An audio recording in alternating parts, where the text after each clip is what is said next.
Introduced in 1970, the Neve 1073 was found in Neve consoles such as the Wessex A88 and 8014, and has been used on a massive number of popular recordings from the late 20th century until today.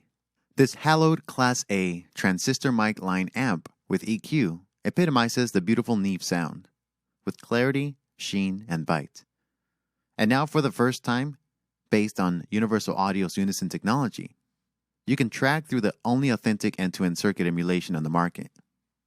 Universal Audio have modeled the dual-stage red knob preamp, revered 3-band EQ and post-fader output amplifier with obsessive detail.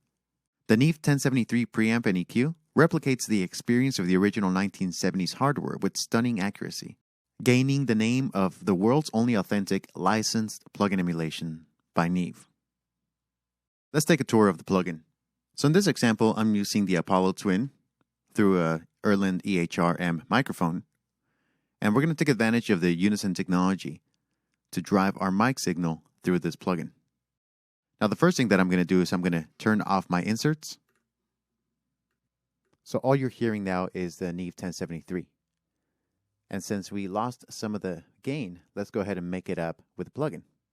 Unison technology offers a bidirectional control and communication from the 1073 plugin to the digitally controlled mic preamps on Apollo interfaces.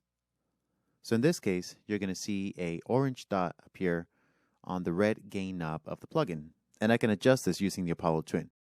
So we'll crank up the gain. Now let's adjust the fader. And then we'll bring the digital output volume down. So let's listen to my voice without and with the plugin. This is what the microphone preamp sounds like on the Apollo Twin without the plugin. And this is what it sounds like with the Neve 1073. It's a little louder, so we'll bring down the digital output. And let's try to match the level. Here we go. This is before the plugin.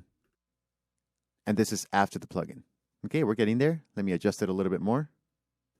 Check 1, 2, 1, 2, 1, 2. All right, so that sounds fuller, richer. We can also adjust the fader and the digital output. So again, this is the Apollo Twin preamp, dry. And now the 1073. I personally like it better on. It sounds great. However, if you're not using an Apollo interface, you can still employ the Neve 1073 preamp and EQ on mixing. Below the mic pre, we have EQ controls. And the first thing you need to do is to engage the EQ circuitry by hitting this button. When it's pressed down, when it's dark, that means that the signal is going through the EQ circuitry. And we can use the high shelf to boost or cut the high end. So you can use this to make your track sound brighter. And I'm going to back away from the mic a little bit, but you can hear how much brighter it is. Let's turn it the opposite direction. You can eliminate all that high end. And let's just add a little bit here. There are no decibel markings, so you kind of have to just eyeball it and play it by ear. Okay, next up you have the mids. So this comprises of 360 Hertz, 700 Hertz, 1.6K, 3.2K, 4.8K, and 7.2. For vocals, I'll use 4.8. Check 1, 2, 1, 2. So this brings up the presence of the vocals a little bit closer to the listener. Okay, next up we have the low shelf. You have the off position, 35 Hertz, 60 Hertz, 110 Hertz, and 220. So let's use 110 and then boost it up. And we're going to use this boost to add a little bit more body to the vocals. However, if it sounds too muffled, we can take advantage of using the low cut, which is currently on 160. Let's turn off the high pass filter and you can hear all that low end. And let's set this to 80. Okay, so this is what the Neve 1073 sounds like without EQ. And this is what a Neve 1073 sounds like with the EQ. We got a little bit too much bass, so we'll bring that down. And again, these controls are very sensitive, so a little bit goes a long way. Okay, great. Next to the EQ button, you have a phase switch, and this reverses the polarity of the input. To the top right, you have the preamp controls, and you can adjust for different impedance levels. You can also engage a minus 20 dB pad.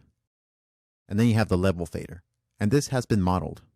The fader is what's called an original PNG output attenuating fader.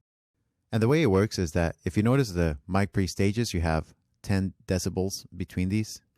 So you have 40, you have 30, and then you have these dots in between, which are basically 5 decibels. So to adjust in between, you can adjust the fader.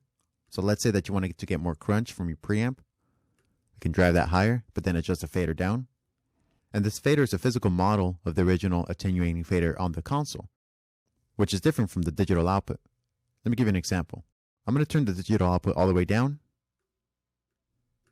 Okay, and now I have the attenuating fader all the way up, and you're hearing more crunch.